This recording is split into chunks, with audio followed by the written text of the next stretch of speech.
आप सभी का बहुत स्वागत है अभियान आईएएस की इस यूट्यूब चैनल में। मैं शुरुजीत आज आपको मैं ये बताने आया हूँ कि इस वीडियो के माध्यम से कि हम लोग जो ये करते हैं एनडीए की जो प्रिपरेशन करते हैं उसके लिए हमारे पास सिलेबस और क्या क्या है। स्पेशली मैं मैथ्स के बारे में बताना चाहता हूँ क्योंकि मैथ्स में का टॉपिक मेरा है, तो इसलिए मैं मैथ्स पे बताऊँगा। लेकिन बाकी चीज़ों के बारे में भी जानकारी दीजिएगा। देखो, मैथ्स के 300 नंबर है और 300 नंबर की अगर मैं बात करूं तो मोटा मोटी अगर टॉपिक छोटे छोटे मीठे सब मिला दो तो भाई आपके करीब करीब 20-25 टॉपिक आ जाते हैं। बट सबको मैंने एक जगह पे समराइज करके दिखाया है, वो 8-9 टॉपिक बड़े टॉपिक में आ जाएंगे, तो वो मैं दिखाने की कोशिश कर रहा हूँ। 300 नंबर है, ठीक है। नेगेटिव मार्किंग भी आपके रहेंगे। क्वेश्चन 120 होते हैं। 60 क्वेश्चन में आप क्या करते हैं, जैसे मान लो हमारे पास क्वेश्चन कितने होंगे, मार्क्स हो हमारे पास 300 नंबर का हो गया, क्वेश्चन हो गया 120, ठीक है। 60 क्वेश्चन करने पे आपका कलेक्शन माना जाता है सही हो, मतलब हो जाएगा, ये माना जाता है। अब एग्जैक्ट तो हम कह नहीं सकते, लेकिन हम माना जाता है। अब 2.5 नंबर का एक क्वेश्चन है, -8.33 नेगेटिव मार्किंग भी है। 2 घंटे का पेपर है, ये मैथ्स वाला सेक्शन हो गया। अब बात करेंगे जीएटी की। जीएटी में क्या क्या है, देखो जीएटी टोटल हमारे पास 600। बट मैथ्स में क्या है, स्पेशल बात क्या है कि मैथ्स की अगर हमने पेपर को क्वालिफाई नहीं किया तो जीएटी कोई चेक ही नहीं करेगा। इतना अब तक का इन्फॉर्मेशन है, मैं वही शेयर कर रहा हूँ। आगे कुछ बदलाव है तो वो अलग बात है, लेकिन अब तक का ये इन्फॉर्मेशन है कि अगर मैथ्स का नहीं हुआ तो आगे काम दिक्कत हो जाएगा। तो नंबर ऑफ क्वेश्चन हमारे पास अलग अलग टॉपिक का अलग अलग है, 150, ये हमारे पास बहुत सारा है, देख सकते हैं आप। 4 नंबर हर क्वेश्चन का है, -1.3 नेगेटिव मार्किंग है, 2 आवर्स, 2.5 घंटे का पेपर ये मिलता है हमारे पास। ये जीएटी वाला सेक्शन हो गया। ये सेक्शन में हमारा कोई काम इसलिए नहीं कि मैं इसकी बात नहीं करूँगा, मैं मैथ्स की बात करूँगा। अब मैथ्स में देखो कैलकुलस की बात करें। अब कैलकुलस में सिर्फ कैलकुलस नहीं है, बहुत सारी चीज़ आ जाती है। मतलब अगर मैं बोलूँगा सर डिफरेंशिएशन, नहीं सर, डिफरेंशिएशन भी आएगा, इंटीग्रेशन भी आएगा, एप्लीकेशन ऑफ डेरिवेटिव्स भी आएगा, कर्व ट्रेसिंग भी आएगा, मैक्सिमा मिनिमा भी आएगा हमारे पास, ठीक है। लिमिट, कॉन्टिन्यूटी, डिफरेंटिविटी, सब कुछ आएगा। सब मिला के 20-25 क्वेश्चन आए। कहा यह जाता है कि अराउंड 40% ऑफ द सिलेबस वो कैलकुलस कवर कर जाता है, ये भी ख्याल रखना है। 40%। कोऑर्डिनेट इक्वेशन के भी 20-15 क्वेश्चन आ जाता है। मैट्रिक्स एलिमेंट्स के 30 question, probability 10-10, complex number 10-15 question complex number का मिल जाएगा हमारे पास, ठीक है। तो ये सब मोटा मोटी हमारे पास मिल जाएगा। लेकिन सबसे ज़रूरी क्या देखा जाता है, टिग्नोमेट्री का 30 क्वेश्चन तो नहीं बोलूँगा एग्जैक्टली मैं, टिग्नोमेट्री में 20-25 क्वेश्चन तक दिख जाता है वेटेज काफ़ी, बट बहुत सारे पार्ट है।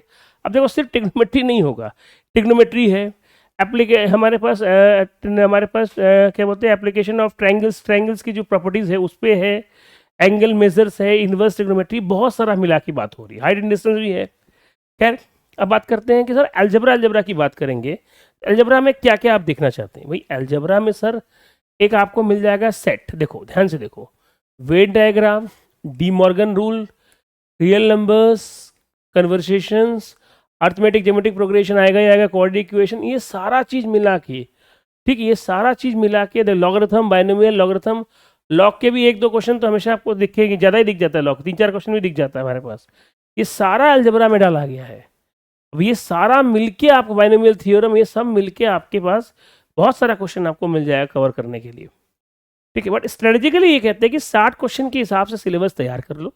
जैसे मैं तो कहता हूँ हमेशा कि भाई आप अगर कैलकुलस आपकी मजबूत है, होना चाहिए, ऐसे कैलकुलस का कई लोगों का इंटरेस्ट ही नहीं होता, कैलकुलस कई लोगों का इंटरेस्ट होता है, अगर मजबूत है तो कैलकुलस और ट्रिग्नोमेट्री को बड़ा अच्छे से कर लो, तो भी बहुत हद तक काम हो जाएगा। और एक टॉपिक कोई और भी उठा सकते हो आप, वो आपकी मर्जी पे है, क्योंकि आता क्वेश्चन जरूर है। खैर, अब बात करेंगे भाई कैलकुलस का क्या है हमारे पास। आपके देखो, रियल वैल्यूड फंक्शन है, रेंज है, कॉम्पोजिट फंक्शन, मतलब फॉग गॉफ वाला जो कॉन्सेप्ट आता है वो आ जाता है।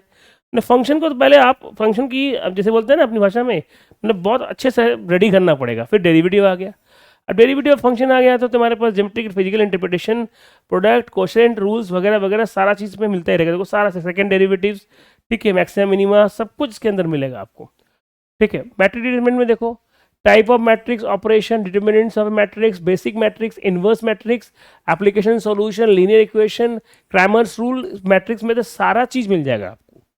मतलब ये कंटेंट, अगर मैं आपकी बात करूं भाई, कंटेंट में बहुत कुछ है।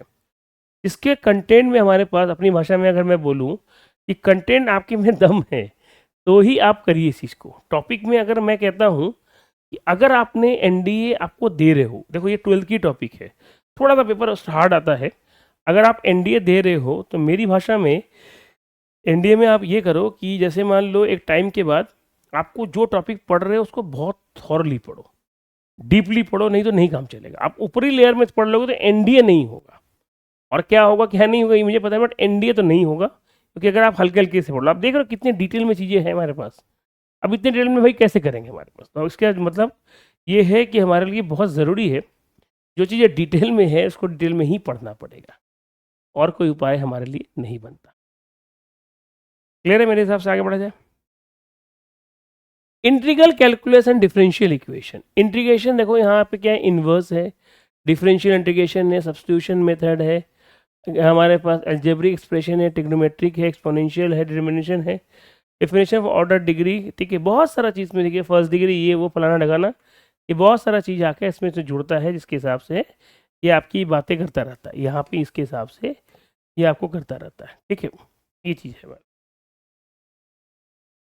Dimension between the 2 point direction cosine and direction ratios, direction cosine and direction ratios in a plane, ठीक है, between the planes, equation of sphere, probability random experiment and associate sample event, mutually exclusive, executive event, impossible and certain event, union intersection events, ये सब चीज़ों का भी है। Statistics, probability, statistics में एक चीज़ बहुत क्लियर कर देता हूँ, स्टैट तभी हाथ लगाना जब आपका कैलकुलेशन ठीक है, इसमें बहुत अच्छा खासा कैलकुलेशन की चीज़ें आती है। अगर आपके कैलकुलेशन ठीक नहीं है तो आप कुछ भी नहीं कर पाइएगा स्टैटिस्टिक्स में, और प्रोबेबिलिटी में भी काफ़ी काम पड़ जाएगा, कैलकुलेशन वाला भी, कॉन्सेप्ट बेस तो है ही। ये टॉपिक तभी हाथ लगाना जब आपका इन चीज़ों में अच्छा खासा कमांड है। बिना कमांड की चीज़ को अगर आप छुओगे तो फिर आप परेशानी का ही सामना करोगे और कुछ होगा नहीं। बहुत सीधी सी बात मैं आपको क्लियर कर देता हूँ, अगर बिना कमांड की चीज़ को छुओगे तो फिर आपके लिए परेशानी ही बढ़ जाएगी। इसलिए आप देख रहे हो इतनी सारी इन्फॉर्मेशन आपको दी जा रही है। अब देखो क्या क्या आ रहा है, classical statistics, elementary theorems, probability simple problems, simple random binomial, मतलब होता है ना स्टैंडर्ड डेविएशन, मीन डेविएशन, हमारे पास मीन मीडियन मोड, ये सारा चीज़ भर भर के वो आपको दे देगा, कोई कमी कहीं नहीं करता। आप बोलोगे ये छूट गया, नहीं, कुछ भी नहीं छूट, हमारे पास सैंपल डिस्ट्रीब्यूशन वाला पार्ट सब कुछ रहेगा। अब आते हैं वेक्टर्स पे, डायमेंशंस है, कोसाइन रूल है, साइन रूल है हमारे पास है, ठीक है, हमारे साइन रूल तो नहीं, कोसाइन रूल ही ज़्यादा बोलूँगा, और इसको स्केलर, डॉट प्रोडक्ट, वेक्टर्स हमारे पास, ये सारा फोर्स इम्प्लीमेंट, इस सारा चीज़ मिला के वेक्टर्स में आएगा। वेक्टर भी कम मत हो, जो वेक्टर का भी वेटेज जो अगर मैं बोलूँ तो वो वेक्टर का वेटेज हमारे पास बहुत ज़बरदस्त है, क्योंकि अगर आप सोचोगे कि वेक्टर से काम चल जाएगा तो कम से काम भाई साहब नहीं चलने वाला। अगर मैं वेक्टर से काम चलाने की कोशिश करूँ तो भाई आप खुद ही देख लो, भगवान ही आपका भला कर सकता है, कम में तो काम होगा नहीं कुछ यहाँ पे। खैर थोड़ा और आगे बात करता हूँ। अब बात करेंगे analytic geometry of 2 and 3 dimensions, rectangular Cartesian products, distance formula, equation of line, various form, the angle between the two line, distance, ये सारा चीज मिला के हमारे पास ये होगा, the distance between the 2 points, direction 2 point, direction ratios, plane and line, angle between the 2 lines, between the 2 planes, equation of a sphere, ये सारा मिला के अगर मैं बात करूँ, ये सारा मिला के हमारे पास क्या हो जाएगा, ये सारा मिला के आपको मिल जाएगा यहाँ से भी चीज़ें अपने आप में क्या है, बड़ी होती है, बहुत छोटा तो होता नहीं बोलूँगा मैं, यहाँ से भी चीज़ें अपने हमारे पास ये हो जाएगी, तो ये सब भी हमारे पास है, इसके माध्यम से हम चीज़ों को कर सकते हैं। तो देख लो भाई, ये भी हमारे पास आ जाएगा, तो ये सब भी ज़रूरी है तो तैयार करने के लिए। अब आते हैं मैट्रिक्स डिटरमिनेंट इंटीग्रेशन, तो इससे बात कर ही चुका था मैं, ठीक है, तो यहाँ तक हमारे पास पूरा इन्फॉर्मेशन था। आज का जो मैं इन्फॉर्मेशन आपको दिया यहाँ तक रहिएगा। याद रखिएगा, आपको कोई भी चीज़ पढ़ना है तो बहुत स्पेसिफिक पढ़ना पड़ेगा। अगर पढ़ना है तो पूरे डिटेल में पढ़िए, नहीं तो फिर एनडीए का फ़ायदा नहीं होगा। मैंने क्या बोला आपको, जो भी कोई टॉपिक है आप देख लो 60 से 65 क्वेश्चन उस टॉपिक कवर कर ले रहा है, या थोड़ा ज़्यादा ही रखेंगे। अगर हो जा रहा है तो उन 2 टॉपिक 3 टॉपिक से काम चला सकते हैं, बशर्ते ज़रूरी क्या है कि अगर वो आप चला रहे हो, बहुत थॉरो नॉलेज होना चाहिए, आपका ज्ञान बहुत अच्छा होगा।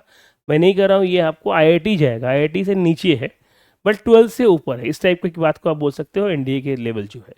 लेकिन अगर आपने इसमें से कॉम्प्रोमाइज़ किया तो वो नंबर भी आपके साथ अपने आप ही कॉम्प्रोमाइज़ कर देगा, ये बात दिमाग में रखिएगा। ये सब मूड करके आप तैयारी शुरू करिए, पहले 12th का मैथ, फिर धीरे धीरे उसको आगे बढ़ाना शुरू करिए। इसी के बाद से मैं इस वीडियो को यहीं कंप्लीट करता हूँ। Okay, thank you, bye bye, जय हिंद।